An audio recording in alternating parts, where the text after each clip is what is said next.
Welcome, everybody. Thank you so much for joining us. My name is Kayla Garrido. I'm the founder of Healthy Women Leaders. Healthy Women Leaders is an organization that I have just been personally inspired to create to gather women together, round us all up, find as many amazing women as we can that have unlocked the truth in wellness or some area of well-being that we feel needs to be just shared loudly and kind of shouted out. Healthy Women Leaders is a group of women online and in person when we're allowed to, that meet to educate and inspire each other about all different areas of unapologetic self-care, health, and wellness. The goal, of course, is to thrive.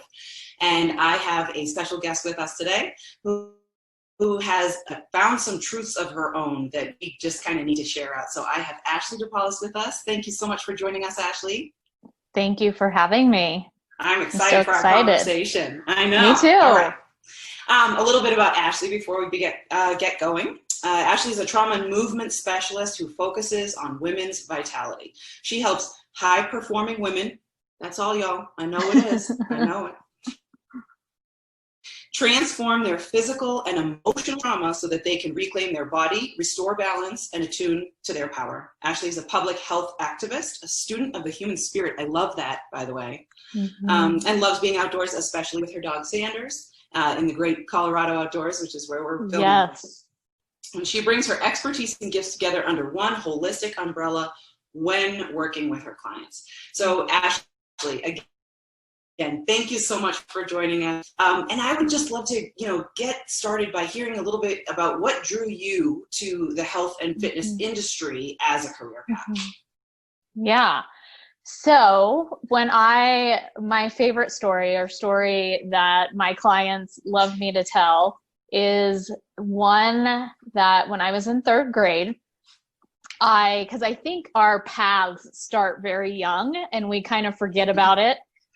So in third grade, there was a girl in my class who was being made fun of because of her weight.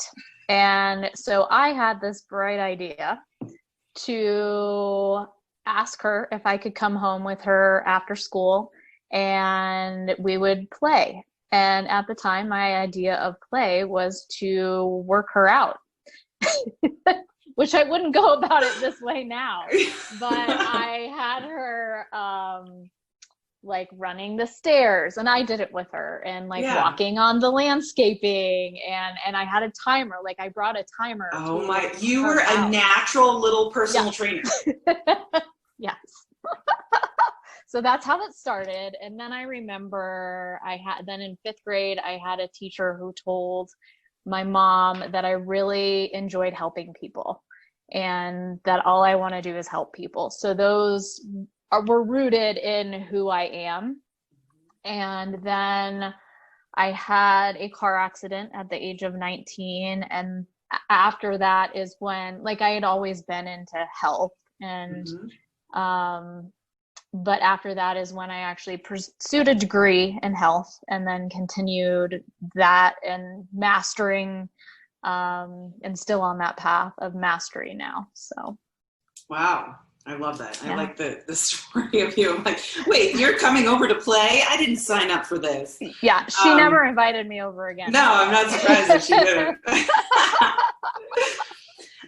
Okay. So in your bio, we talked about transforming the physical or emotional trauma that women have. Can you talk to me a little bit more about the trauma work that you're doing? Yeah, so where to start when it tends to be with trauma. So what I have seen all along, especially in high performing women is, and there's data to back this up as well, but women are operating from their headspace and not connected to their bodies. And with trauma, we have what's called big T trauma, which are instances like most people think about veterans who have gone to war, car accidents, which have been my experience, rape or assault.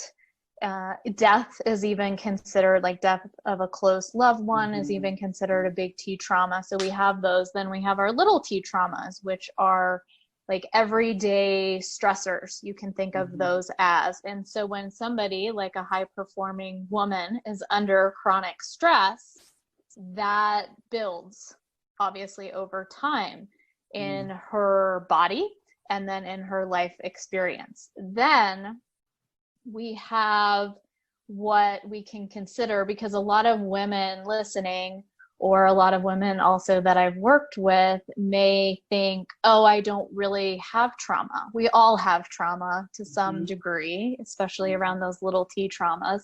But there are invisible traumas, like, for instance, when we were a kid, if we had a critical parent. This is just one example. And so that shut down an aspect of our expression.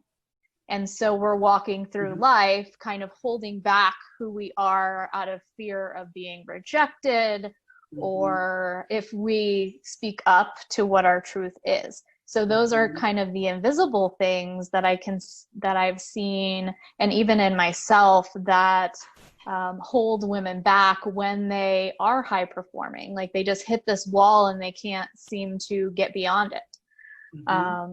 So that's kind of just like a background of how trauma can show up in our lives. Right. And you mentioned, kind of the little t, and these are new concepts for me, so this is fascinating, but you mentioned like the little t trauma, kind of the stuff that builds, or the stress or anxiety or fatigue, or just kind of like taking more than, giving out more than what you're getting back, or what you're putting back within yourself. Do you ever see that a little t can turn into a big T over years of like kind of chronic repeat? Yeah, I would say that because of the pattern that it's expressing in our body, and it's showing up in our thoughts, it's showing up in disease. So the depression or anxiety or burnout, all of those, whether it can also show up as pain. There are a lot of people who, when we think of chronic pain, maybe they've never had an injury, but they experience pain. So those you can still experience physical pain in the body without an injury. You can also experience a physical injury without actually experiencing pain. So I forgot what you had touched on. No, if the little t can turn into the big T with time. I would say, I don't know if that's how they define it exactly in the trauma world, but yes, how it impacts your life on all levels, because trauma doesn't just touch us in one way, it touches all facets of our life. And in my experience, I've had to unlearn in all areas, not only my body or my mind, but in relationships and finances, in all of it. like it's kind of like what we're seeing now in the world. So how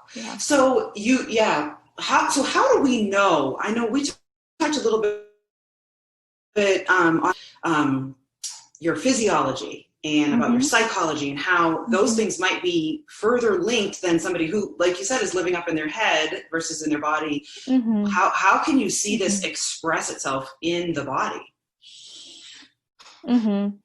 So when we're living from our mind and our intellect solely, we're typically, because trauma is that we don't feel safe in this world, and we don't feel safe in our body. So there is a disconnection with our body. And the way that we can notice its expression, or how I begin working with my clients in this way, is that when you have a trigger, whether that be somebody says something to you and it makes you angry, or we'll just stick with that, so that would be a trigger. You might feel something come up in your body. So your body actually has the experience of the trigger first, but what ends up happening is that, so after the body feels it, there's a story or a thought that comes up in the mind. And we usually follow that story And that story is typically based on a past experience. And then we start making decisions from that place. And they're usually decisions that either sabotage us or don't serve us in some way. So we want to restore what's actually happening there so that you're not making decisions, because it's all based on the subconscious mind, from that place. It's just like behavior change in a way. Noticing the pattern. The other thing is that people will have that experience in the body and not recognize it. So they might not completely feel it, let the feeling move through them. Because if you actually let an emotion move through your body, it only takes 90 seconds for it to complete. Trauma. So if you have a emotion and you don't allow it to complete, then it gets stored in the body. So that's what trauma is, like this stuck energy. It gets stored in the body, which is why a lot of times, so movement's not the only way, but movement's very important. That is why breath is very important. You know, some of these practices that have to do with our health and well-being, and why we are here talking about this. Yeah, this is such interesting stuff, because I know on my path and kind of doing the work, doing the deep work for myself, you don't know what that feels like, right? Like you said, you bypass the fact, and I'm sure that this can feel like an array of things. For me, it feels like an array, right? If I hear something, or I'm worried about something, or I'm fearful about something, or something happens with my children, or something, a client is upset at work, right? You start to have this kind of feeling of discomfort. And like what you said, if you just take a minute and you're aware enough to understand what's going through, you can but then the trauma comes in, or whatever it is that you're dealing with, and you're like, oh, that feels gross, let me stop it. Let me hold it down right in here where it just stays, and now you've got it there. It's just going to reactivate again when you get poked again the next time, which we know will happen. So what does it look like when you're working with your clients and you have these breakthroughs, or you're able to uncover kind of the trauma that some of the women might be carrying without even knowing? What does it look like on the other side of that?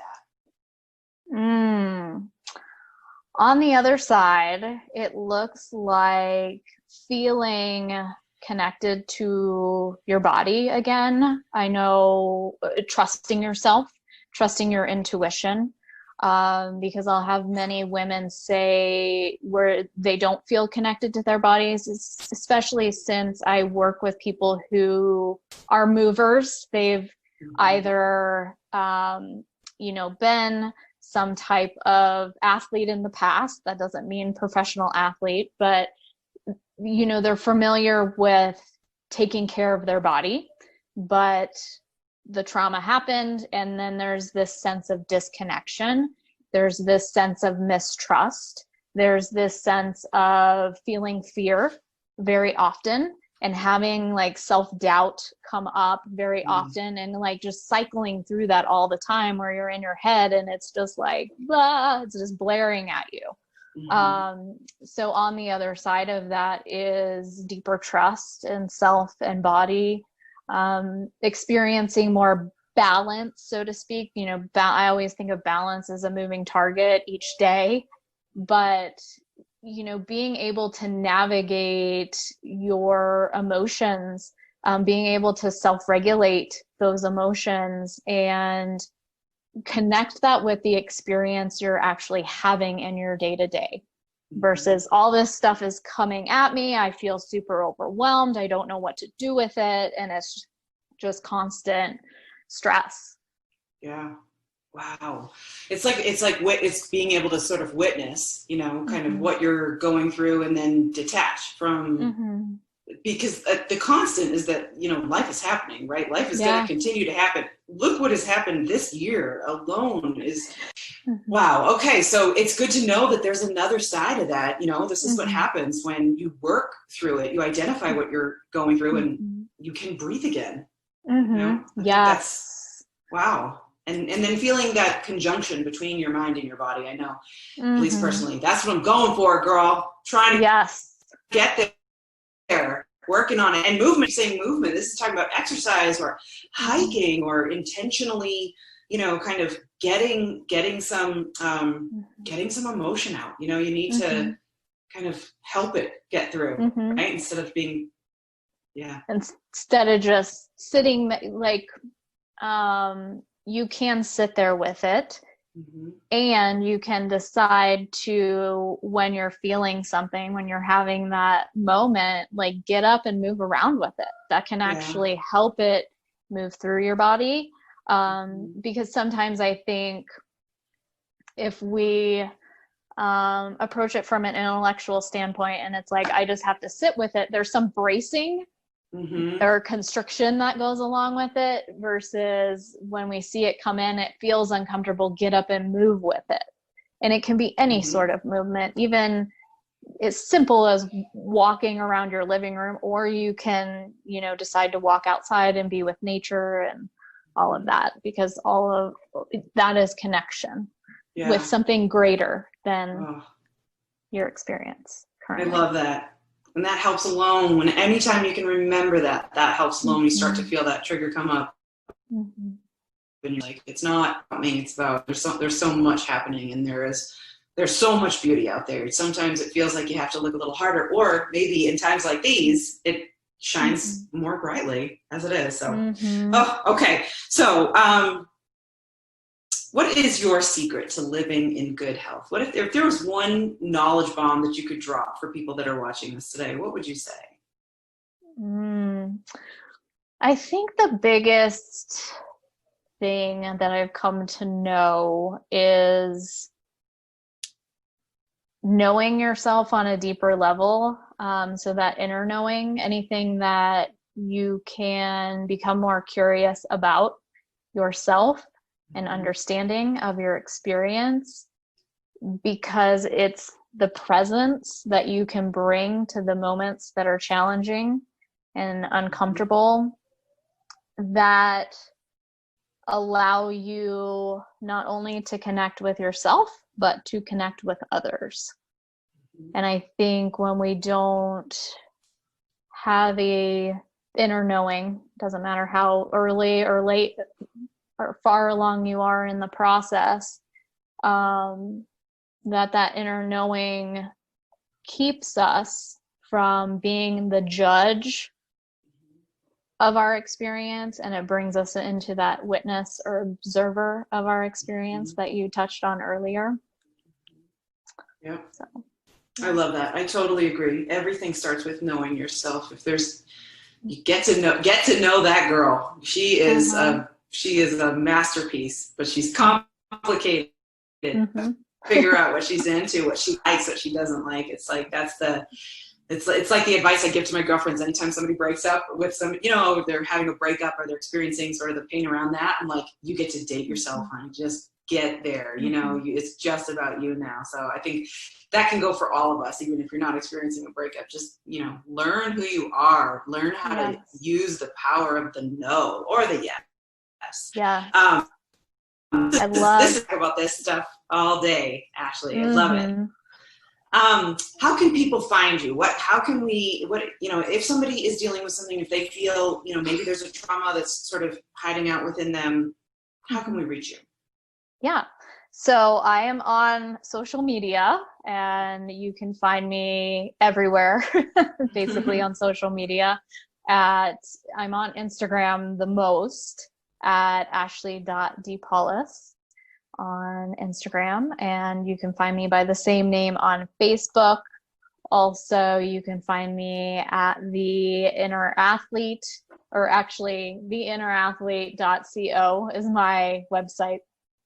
And where else? All the places. You can just DM me anywhere. And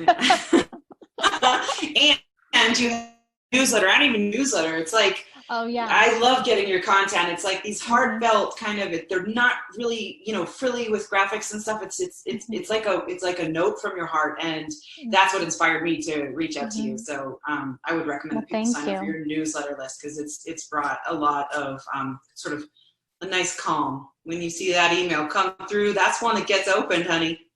Thank you. Thank you. That's so good to hear. Yeah. All right. Well, thank you so much for joining us today, Ashley. Thank you for sharing your knowledge with the women in the group. And I wish you a wonderful day. And we will we'll get this posted for everybody to hear and share it out. Awesome. Thank you. Thank you for having me. Grateful. Thanks.